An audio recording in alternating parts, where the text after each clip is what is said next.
Hallo en welkom by nog 'n episode van Blitz Fokus. Op hierdie episode gaan ons bietjie gesels met Lydia Uwanga. Sy gaan bietjie vir ons finansiële advies gee. Dan gaan ek en Anne-Marie gesels oor wat aangaan in die wêreld van die jeug. En heel laaste luister ons 'n nuwe liedjie van Terren Lam. So bly ingeskakel en geniet dit saam met ons.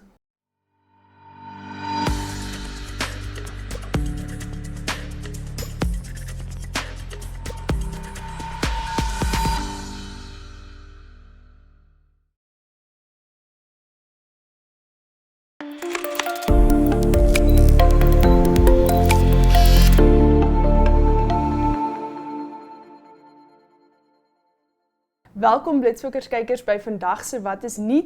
Soos gewoonlik het ek vir Anne-Marie de Tooi saam op die bank om bietjie te gesels oor wat in die wêreld van die jeug aangaan. So Anne-Marie, dankie dat jy weer saam met die nuus doen vandag. En ek dit voel soos my plek teen die tyd. Ja. Ek love it. En ons tydjie raak nou min. Ek weet nie of Blitsfokkers kykers dit nou weet nie, maar ja, ons tydjie saam raak min. Want ja, ek dink ek gaan detail al weggee nie. Ek dink hulle moet maar Cape TV se goed dophou om uit te vind wat aangaan. Maar ja, dit raak min, maar dis okay. Ja. Ek sal weer mix. Ons kan Asseblief. Daar's 'n plan om te Asseblief. maak. Maar ons het dus 'n bietjie gesels oor mense wat dinge reg kry en doen wat ons nie noodwendig self sal kan doen nie. En onder andere die Comrades. Ja. So dit het nou die naweek plaasgevind. Vertel bietjie, jy het dit so 'n bietjie gevolg, so vertel bietjie wat het daar gebeur. Ek dink eerstens dis mal dat enige iemand uit hulle vrye wil uit 90 km hardloop. Ja, nee. Soos kyk jy vir daai inskrywingsvorm en jy sê dit lyk lekker. Dit lyk lekker. Dit lyk heerlik. Nee, maar Gerda Steyn natuurlik 'n ikoon van die Comrades. Ek dink sy het nou haar 6ste Comrades gewen as ek dit nie mis het nie. Yes. Sy was die vroue wenner en sy het 'n nuwe baanrekord gestel wat 5 ure 44 minute is. Ek kan dit nie eers imagine nie, maar sy is mind-blowingly goed en vir my wat altyd uitstaan van Gerda is sy hardloop altyd met 'n smile. Ja. Mens sal nooit vir Gerda vang waar sy nie die breedste, mooiste smile het nie. En dan die manswenner George Kush is sy naam, het ook 'n nuwe baanrekord gestel van 5 ure 14 minute wat I could never. Ek kan soveel oefen soos wat ek wil, ek sal nooit dit regkry nie. Dit is vir my, want dit is basies jy hardloop op volspoed vir 90 kilometer. Dit is soos met die Londen Marathon, die ou wat die Londen Marathon gehardloop het hulle gesê het moes op ten minste 95% spoed gehardloop het vir die volle 42 km vir hom om die rekord te kon stel wat hy het. Dit is belaglik. Maar eerder hulle as ek. Ek sal maar net kyk. Ek sal net op my bank sit en kyk hoe hulle Could die never werk be doen. me. Ek wil nie dit op myself doen nie. So ek sal net vir hulle kyk en hulle aancheer. Maar julle het ook 'n besige naweek gehad hier in die tuisland. Hier in die tuisland, dit was omtrent 'n besige week as ek dit sou kan sê, want die Windhoek Gimnasium en VHS Interhoor het begin laasweek Dinsdag met die kultuur en toe hulle het tot 3 jaar paddle ingebring, daar was paddle gespeel, daar was 'n triathlon gehou. Hulle was omtrent bedrywig. En toe dit natuurlik Saterdag aand geëindig met die groot baai, die onder 19A rugby spanne wat toe teen mekaar gespeel het. So drumroll wat ek kan doen nie. Gimnasium het gewen. Ja, kyk nee. My groot ding met Interhoor is dis altyd vir my baie mooi om te kyk, want die twee skole kom regtig mooi bymekaar en daar's altyd 'n vol paviljoen. Maar wat ek wil sê en ek gaan raas kry hieroor, maar 'n rugbybal is nie rond nie. En baie mense het daai neiging om te sê die persone wat die Interhoor gewen het gaan die NSSR liga wen. En al wat ek sê is ons moet kyk want VHS het, ek weet hulle het verloor, maar hulle het nog steeds 'n ongelooflike performance opgesit. Hulle het met 1 punt verloor. Ja, en hulle het gedruk tot die einde. Kudos aan Gimnasium natuurlik. Ek hoor hulle was ook 'n ongelooflike host school gewees wat 'n mens kan nie regtig minder van hulle verwag nie. Alles wat hulle doen is tot die hoogste gehalte. Maar net die gees en die performance wat die rugbyspanne opgesit het was so mooi geweest. Dit was 'n mooi wedstryd om te kyk. Ja. So baie geluk aan Gimnasium, maar ek dink nie VHS moet hulle self heel uitskakel nie. Ek meen daar is nog hoop, soos ek sê, rugbybal is nie rond nie. En nou is dit maar die NSSR wat voor lê. Ja, definitief. Ek dink hulle het so goed gedoen en dit was so half tot op die einde met albei spanne gedruk en as ek VHS sou dit my nou net meer gemotiveer het om dan nou die volgende in die liga game of wat ook al vir Gimnasium te wen en so. En nie net die rugby nie, maar soos die netbal het gimnasium ook gewen. So hulle overal met die sporte op Saterdag het hulle regtig goed gedoen. En die netbal het hulle ver gewen. Ek dink iets soos 47 iets in 20 of 30 as ek dit nou reg het. Of soos hulle het regtig goed gedoen. Maar VIS het ook weer baie goed gedoen met die sokker wat Vrydag plaasgevind het. Hulle het hulle onder 15 en onder 19 spanne het gewen. So ek dink overall oor die week was daar baie goeie balans in die spanne wat wen en die spanne wat maar ultimately kom dit maar neer op die groot sporte wat gebeur en wie daar wen. So ek dink albei skole het regtig baie goed gedoen hierdie interhoor. Dit was my eerste interhoor en ek het dit vreeslik geniet. Ja, dit is altyd lekker om te kyk en dis lekker om deel te wees van die gees en ek meen ek vat niks weg van WAS af nie, maar Windhoek Gimnasium se cheerleaders is op 'n ander vlak. Dit voel asof jy by 'n NFL Super Bowl game sit in 'n halftime show kyk. Ja. So daai tipe van goed is altyd baie exciting en ek kan nou net nie wag om te gesien wat gebeur met die res van die netbal en die rugby ligas nie. Ek meen die sokker en goed natuurlik ook, maar die twee groot sportsoorte in Namibië is mos nou maar jou rugby en jou netbal. So ek is opgewonde om te kyk wat gebeur in die Kommas liga en in die NSSR liga want dit was regtig soos vir my skrikwekkend geweest om te sien hoe high performance albei skole was. Ja. Jy kan amper nie 'n gunsteling kies nie. Ons mag in 'n geval nie 'n gunsteling kies nie, maar jy kan nie want albei speel so mooi sport en net weer eens die sportmangees van albei skole af ook was incredible. As met die sport ook as mense nou kyk na die skole gees wat nou daar was en so, daar was konstant net 'n magtom klomp leerlinge van elke skool wat hulle spanne ondersteun het tot en met die laaste.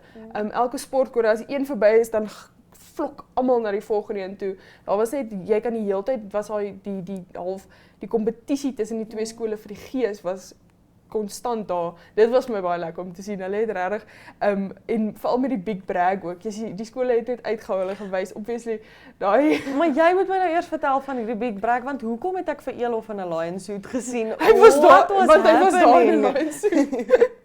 Nee, dit was met die big brag dan was dit mos maar speeches en so en dan kom al die mascots en die cheerleaders en so en ons het gesien daar's 'n huiskraan maar niemand het regtig verstaan lekker wat gaan gebeur nie en toe is gimnasium se leeu mascot in die huiskraan en almal was soos cool in die landhy en toe kom hy voor waar die stage nou half is en maal die masker af en is Elof en almal is soos what the heck. Ja, want ek moet eerlik vir jou sê, soos laas jaar met Interhoor het WAS se cheerleaders of hulle geesleiers, Burton hulle van die dak af ingekom met soos bungee cords. Toe dink ek, okay, there's no way anyone is topping that. Ja. Toe kom WAS se mascot laas jaar op 'n kameel op die rugbyveld. En nou het gim vir Elof gehad soos hoe verbeter jy dit? Wat is volgende? Ek moet sê ek is baie opgewonde om te sien wat volgende jaar gebeur want dan soms nou WAS weer en wat hulle gaan uittrek want dit is nie ek dink nie daar's veel om van hier af te gaan nie. Vliegtye en valskerms. Dis wat oorbly. Daar was blykbaar 'n ander jaar ook 'n helikopter betrokke. So hulle het al iets van alles gehad. Ja. Maar dit was regtig 'n bedrywige week, dit was baie lekker geweest. So 'n klein bietjie stukkie van my is bly dit verby, want dit is maar baie werk en baie bedrywighede, maar dit was groot fees en groot genot vir almal. So ja, dit was 'n lekker week. Ja, dit is Interhoor is altyd. Ja. Namibie se sport, ja. So nou is dit die NSSR liga. So kyk uit daarvoor. Ons gaan vir julle op datum hou. Net aanhou hardloop. Dis al wat mens kan doen. Aanhou hardloop. Baie dankie Anne-Marie. Tot volgende week. Sien vir jou. Blitsfoekers kykers bly ingeskakel want net hierna gesels ek bietjie met Lydia, sy's 'n finansiële adviseur by Old Mutual.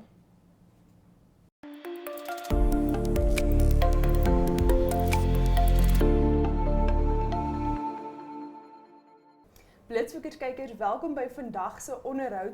Ek is bevoorreg om vir Lydia Uhanga saam met my op die bank te hê. So Lydia, very big welcome. Thank you very much. I appreciate the invitation. Yeah, and it was on such a short notice, so I really appreciate you coming in today. My pleasure. Please. So you are working at Old Mutual. Yes. So tell us a bit about your background in the financial sector and the insurance sector. All right. I have been in the financial sector only for 2 years, and I came into the financial sector after COVID. So I had to decide after COVID whether to change my career, or because the people that I used to work with or work for, they passed on during COVID. So this is how I ended up with in the financial sector. Okay. Yes. And tell us a bit about what does your job entail? I work for Old Mutual as a PFA, personal financial advisor, meaning I assist people with their finances, whether budgeting, insurance, investments, all that, and short-term insurance as well. Okay. Yes. And then, so you work with clients and you basically tell them how to manage their finances, what they need to get in place, all those type of things. Absolutely. So that's exactly why I wanted you to hear All today. right. So if you look at the young people and the financial situation that they are in currently, I mean, if we look at the opportunities that, say, example, my parents had in the financial, well, the economy, sorry, at that time and this time, whatever. What is the advice you give young people nowadays on how they can manage their finances in such a way that they are living comfortably now, but they are also securing their future financially? Well, First of all, I would say if you are young, find a way to make money. That's the very first step. And to live comfortably, once you've landed that, either it's a job or whatever source of income that you have, maybe from a business that you started, it's now important to determine what can that income afford you and live within the means of that income, but ensure that there's a 25% of that income should be going towards your investment. And I say 25%, and it could sound like it's a little bit high, but I'm looking at it at a point where you're saying, as a young person, your financial responsibilities are very minimal and they grow with time. So take that opportunity to aggressively invest so that in the near future you are able to now reduce on that amount and live the soft life that the young people always talk about. Yeah. Yes. So not focusing on living the best life now, but what you can afford while also saving. Yes, and it also then builds the habit of investment. And once you've tasted that investment, because it can also create a secondary income where you use your salary or wage, whatever income is, generating another capital interest on that investment. And say in 5 years, usually investment 5 years is where we look at and we say you can guarantee that the income can become then something that can even support you without the job. Yeah. Yes. Okay. And now working with clients and younger people, and so what is the main mistakes that you see young people make regarding their finances? Ooh, I've made those mistakes myself, and I'm sure many people have. The biggest mistake that I see young people do is they seek for financial advice very late, or they go with what is already the knowledge they have in the family. So if your mother was not good with money, and that is the only person who's giving you advice, you go following those steps, and later on, when you realize that maybe you are in debt, you understand, it's very hard to come out of that. So they seek information a bit late, or from the wrong people.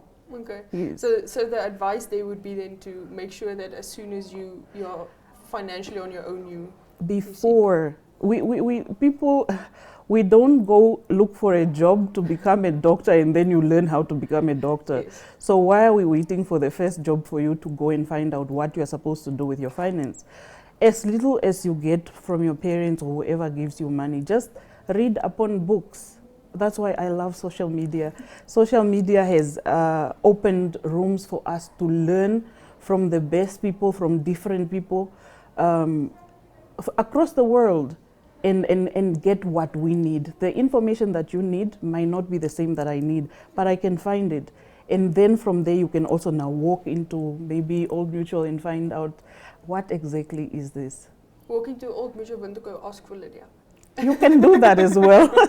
You can do that as well, but I'm sure there are many financial advisors across the country. Yes. Yeah.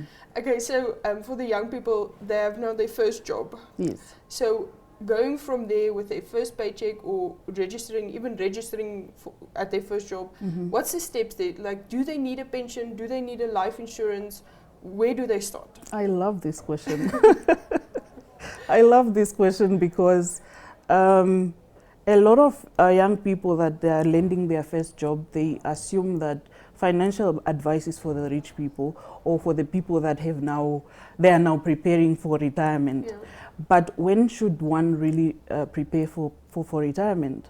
As soon as you have a steady income, then you should make sure that the working years are also supporting you right now and also are supporting you for the income that you will be able to utilize once you are on pension. Because we count as pension years as they are not income generating years. So you need to cater for those 2 years.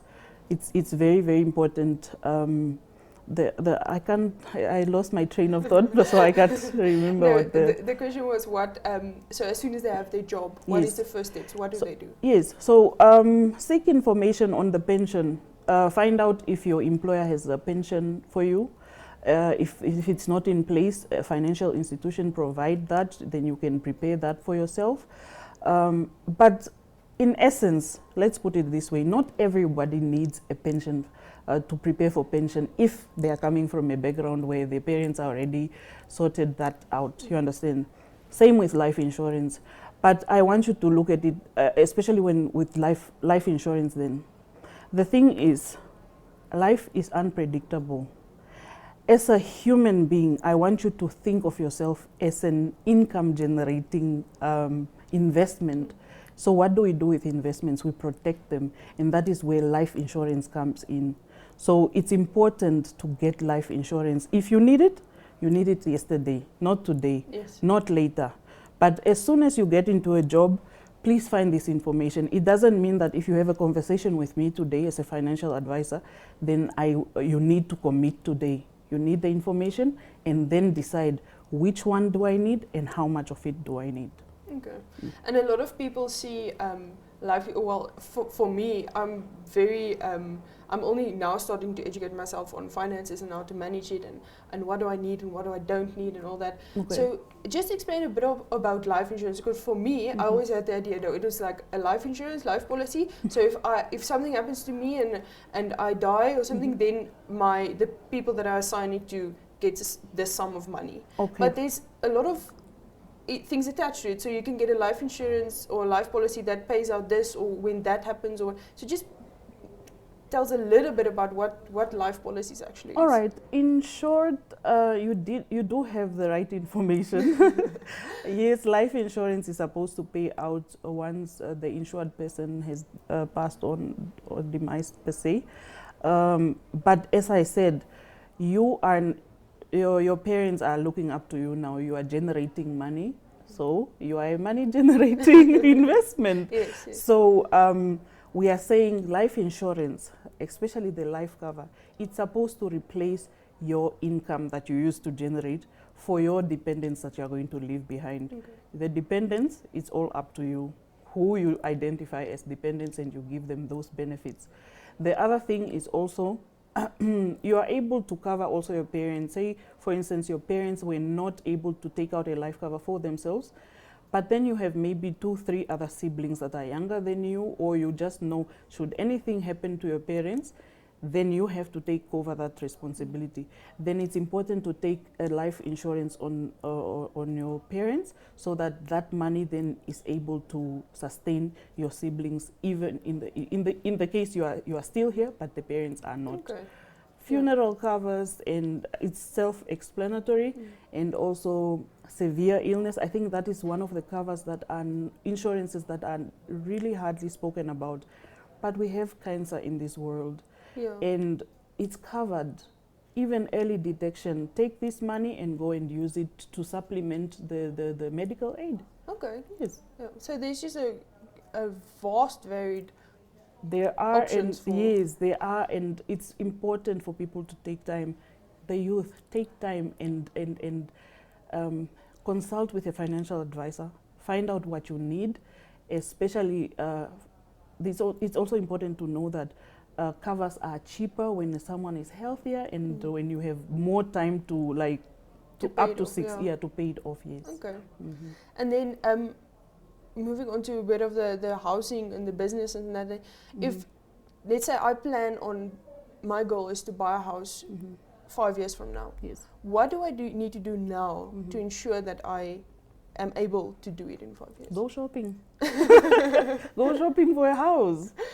Don't be at home and thinking, oh, I love the aluminium windows. I love all this, but you have absolutely no clue what the cost of a house is. See what's in the market and be realistic to find out, okay, what can I then afford? Once you find out, okay, this is the style that I would like to live in Windhoek or in Swakopmund, then you look at those prices and then consult with people that can do projections for you, which is one of the things that we do. We do projections to say, in 5 years, the market would look like this. So today, this house, the 2-bedroom house, is costing 1.2 million, but maybe it will cost maybe 1.6. So then we have to work out a plan to say, on your salary, on your current salary, how can you get there in those 5 years? Okay. Yes. So yeah, and that would be then involve maybe like savings or other investments that will pay out in 5 years. Or maybe you need a different, an additional income. Yes. Yes. Okay. Yes. So we are not saying if your income is 15,000, this is all that you can do. You can take up another job.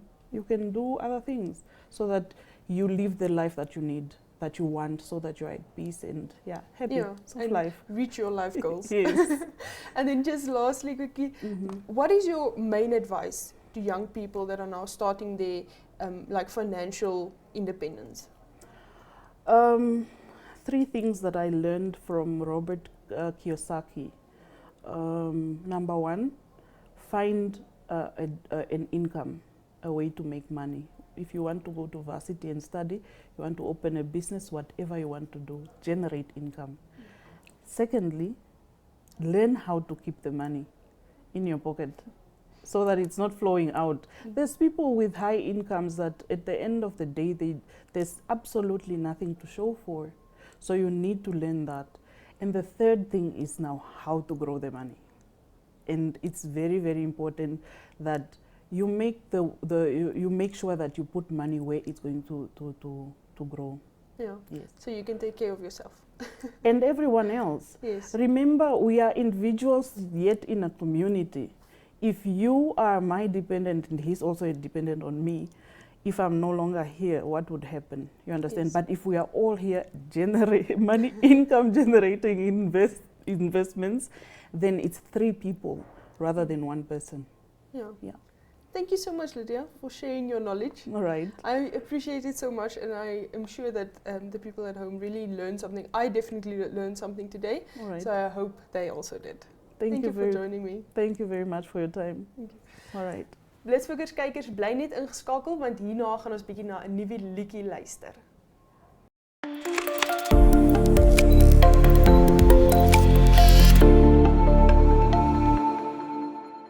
Welkom by Voor in die Koor, waar ons die betekenis agter kunstenaars se liedjies ontdek.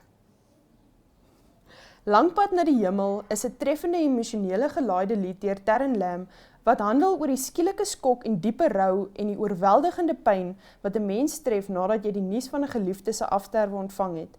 Die nuus breek onverwags op 'n andersins normale warm Saterdag aand en hierdie skerp kontras tussen die alledaagse lewe en die skielike tragedie laat die sangeres se hele lewe onmiddellik tot stilstand kom.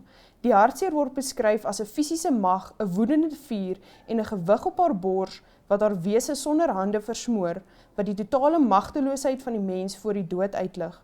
Deur die loop van die lied word die sangeres gekonfronteer met die harde realiteit dat tyd voortduur en vir niemand sal stilstaan nie.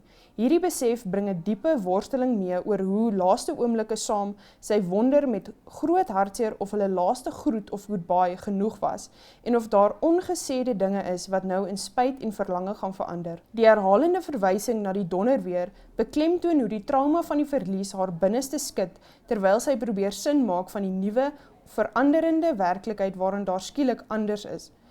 Uiteindelik skets die lied 'n pynlike en treffende kontras tussen twee verskillende wêrelde waarin hulle self nou bevind. Aan die een kant is daar 'n geliefde wat die lang pad na die hemel voltooi het en nou vir ewig in volkome vrede lewe. Aan die ander kant word die sangeres agtergelaat op die aarde, waar haar eie voete nog op die koue teerpad moet loop. Die lied word as 'n universele uitdrukking van eensame, lang pad na rou, die ewige vraag wat na die dood agterbly en die moeilike taak om te leer leef met die reuse leemte van 'n liefde wat nêrens heen het om te gaan nie. Dankie dat jy vandag saam met ons geluister het na Terren Lam se nuwe liedjie.